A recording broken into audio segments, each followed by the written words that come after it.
minutes, 390 to downtown. Outbound 31. Stevenson, 30 minutes from 355 to the drive. It's traffic. I'm Jim Talamonte on AM 560, The Answer. Jim, thank you. The news is service of CVS. Come in or call today to get a free prescription savings review at CVS. Savings vary. Not all patients are eligible for savings. Ask pharmacist for details. Chicago's Morning Answer continues next. Sunshine in your forecast. Highs in the upper 90s. Currently 78. Next news coming up at 9. Chicago's Morning Answer with Dan and Amy continues next on AM 560, The Answer. Listen to AM 560, The Answer, online at 560theanswer.com, on the AM 560 mobile app, on your Alexa-powered smart speaker, on TuneIn, iHeart, and radio.com. When you've got questions, he always has an answer. It's Sean Hannity, this afternoon at 2 on AM 560, The Answer.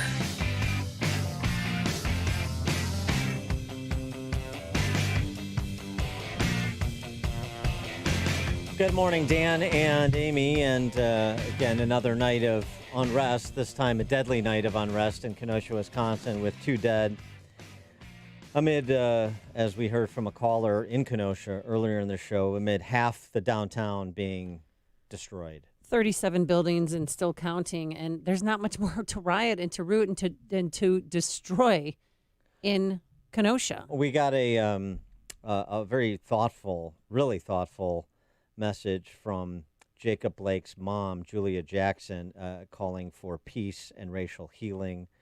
But unfortunately, it went unheeded. Not surprisingly, it went unheeded. You're talking to people who are not persuaded by reason, who are not interested in civility. And also outside agitators. I mean, listen to this woman who came from Chicago. You get mad when we start destroying things.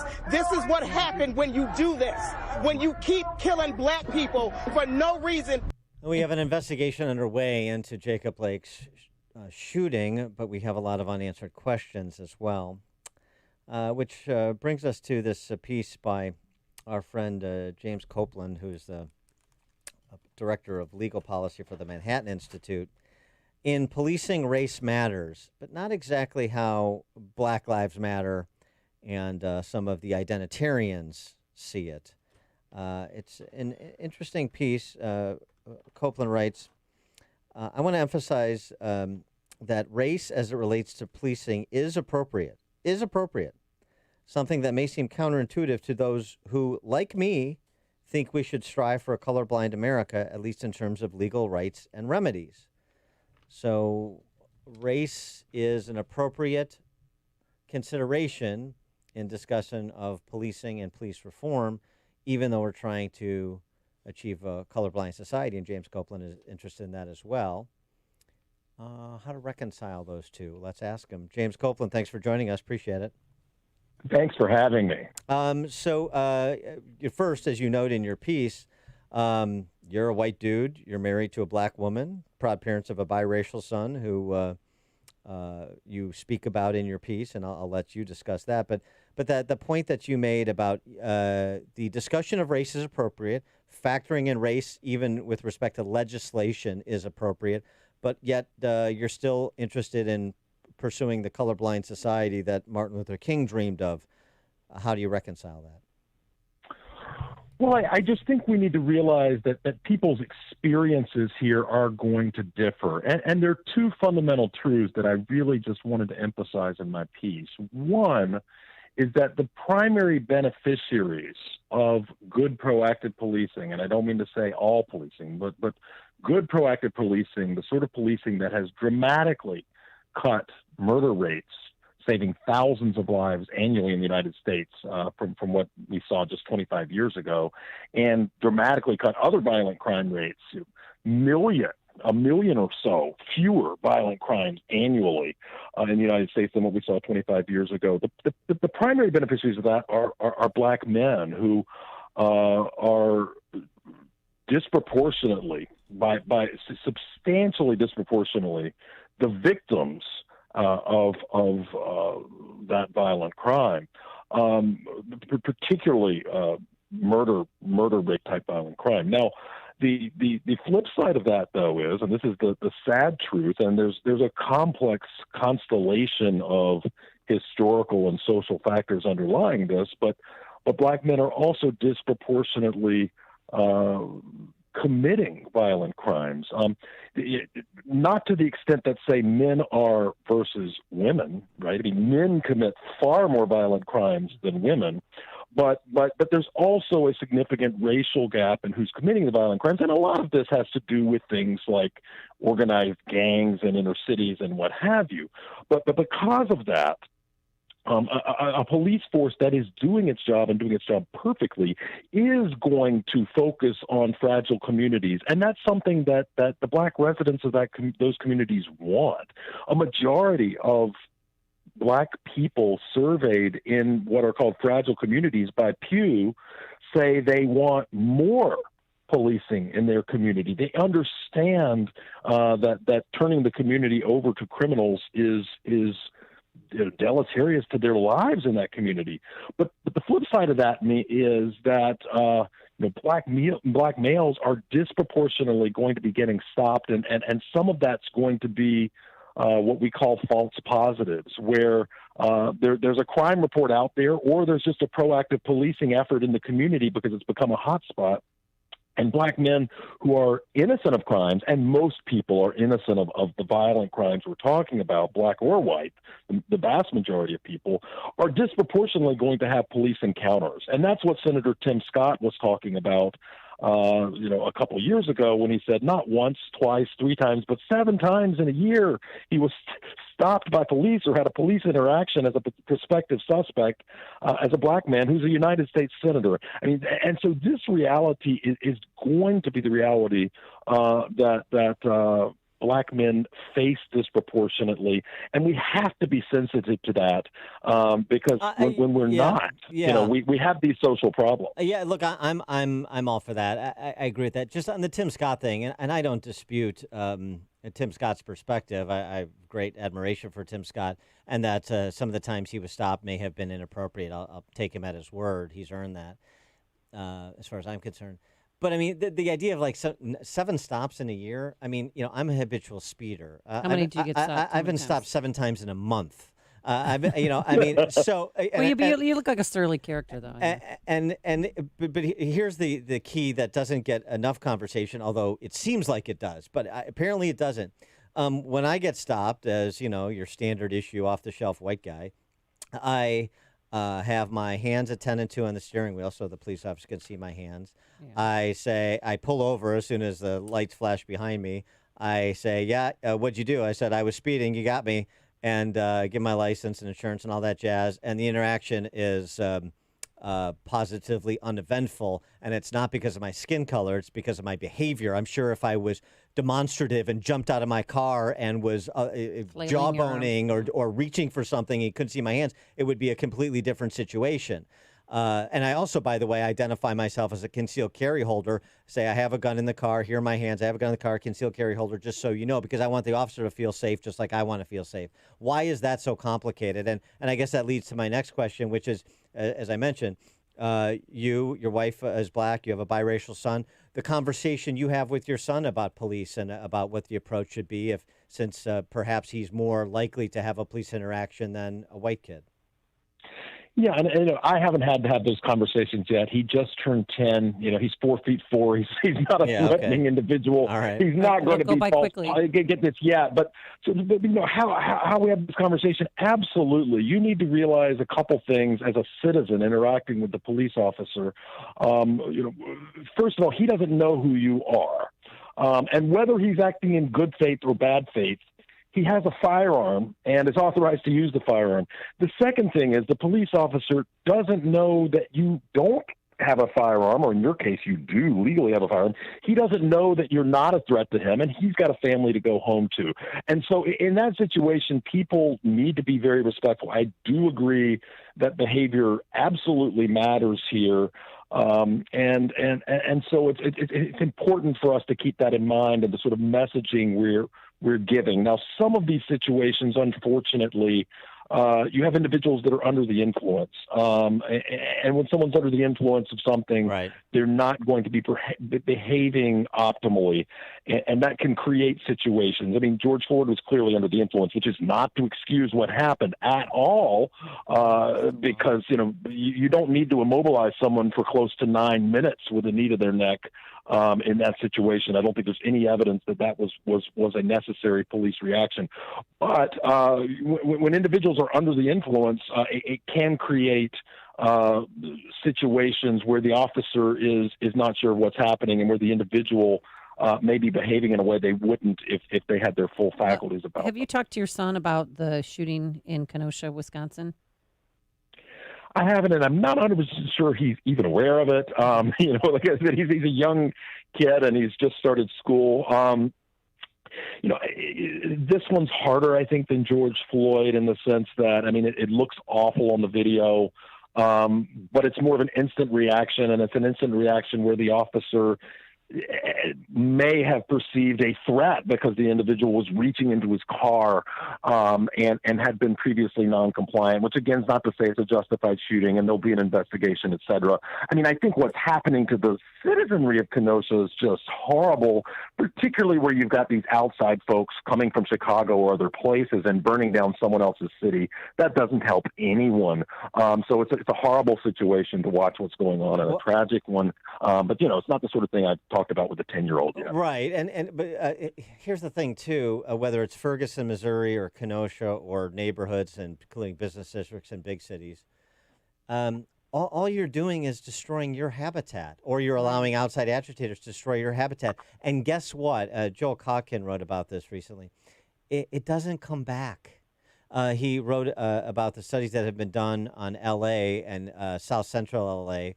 from the 92 riots forward, where South Central was starting to actually see some economic progress prior to the riots in the early 90s. And now it's essentially stagnated for 25 years. You tell the outside world that this is not a safe place to be or to be in business, and they won't be there. So, it's just sort of basic, commonsensical, self-interested behavior. It's amazing to me that that is not carrying the day, including among Black and other minority families that live in some of these neighborhoods. Well, I think that may be unfair in the sense that I think a lot of the families very much want public order. As I said, in fragile communities, a majority of Black respondents on polls say they want more policing in the community. No, I know. But there are certain people who are committing these crimes, many of whom are not Black. Some of these are white people going in there. No. But that's not my point that they don't want more police. I know the recent Gallup, 80% of Black Americans want the same or more police in the neighborhoods and where they live. Absolutely, I get it. Here's the problem. You have a political ruling class that those communities support religiously at an unbelievable clip that is doing that they should be seeing what's happening right now, what they're doing, which is appeasing the vandals and the barbarians, white, Black, and other, appeasing people who think they can accomplish what they want by taking what they want. And until you change habits, behavior, who you're supporting to lord over your city and lord over the resources like police for your neighborhood, then you're going to see this happen from time to time because there's a political self-interest for politicians to give in to the Jacobins. Yeah, absolutely. The political class, I think, has been inexcusable in not maintaining the public order here all over the place. And part of the problem, as you suggest, is a lot of these cities are they're ruled by very progressive, Democrat politicians who are uncomfortable maintaining order. And some of these places where it's been the worst are ruled by states with governors who similarly are too nervous to call out the National Guard or what have you, should take the necessary steps to maintain the public order. And the public order is precarious, and the tragedy here is the most vulnerable communities and the most vulnerable people in those communities are the ones who suffer the most.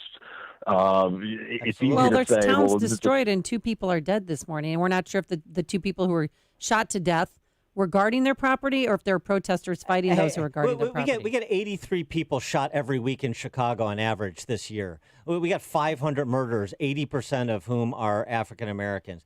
And what's the response? The response is to put a novelty T-shirt on and cry racism or complain about the police, a police department that responds to a civilian political authority that is all black and all Democrat. I mean, I guess I'm tired of this rhetorical trap we're in about arguing about Black Lives Matter and structural racism, and everybody has to read Robin DiAngelo's intellectual crap. I mean, somebody just needs to some people just need to cut through this and have an honest conversation with people, including people who are in neighborhoods endemically inflicted with violence as a matter of everyday life, separate and distinct from what's been going on the last 3 months. Absolutely right. I mean, the innovation and really revolution in policing in New York that, the think tank I work for, the Manhattan Institute, was integrally involved in formulating the strategy for that, saved so many lives and disproportionately benefited the most vulnerable communities in the city.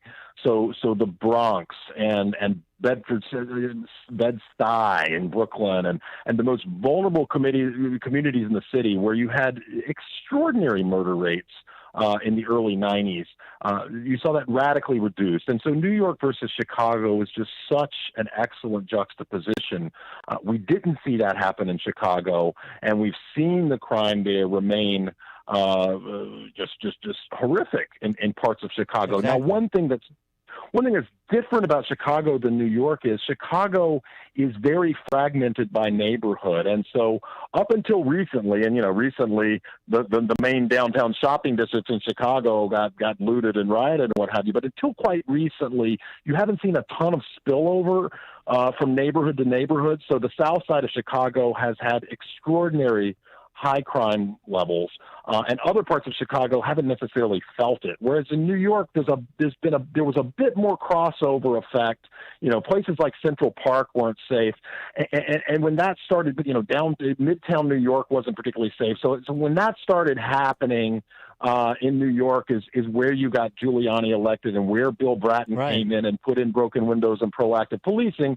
And Chicago's never really had that political push. And the reality is that means that the most vulnerable communities in Chicago are places where no one who can afford not to wants to live. Yeah, and broken windows is something that the Manhattan DA, Cy Vance, is arguing against revisiting in the New York Daily News this week. I mean, look, as I said, at some point you have to be able to bring the fight to people to say, if this is the way you want to go, understand this place is going to be on fire and nobody is going to be safe. And the incidence of violent crime that you're seeing is only going to go up at a 45-degree angle. So make your choice.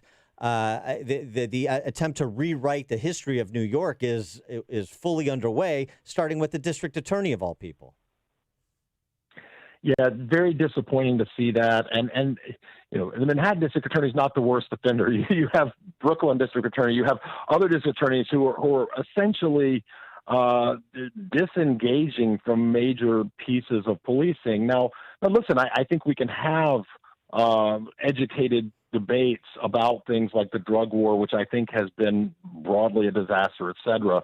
But the solution that's happening now in New York, which is really one of decarcerating criminals, many of whom are dangerous, violent criminals, refusing to enforce various rules. I mean, things like turnstile jumping shouldn't land you in jail for long, but by refusing to enforce these things, you're creating a situation where you have far more violence now on the subways, far less of, the city itself becomes less safe for its major residents. And it's saddening to watch. It's something we're seeing in a lot of the big cities in America right now, and something that I really hope changes, because these cities are going to be under that much more stress, after a pandemic.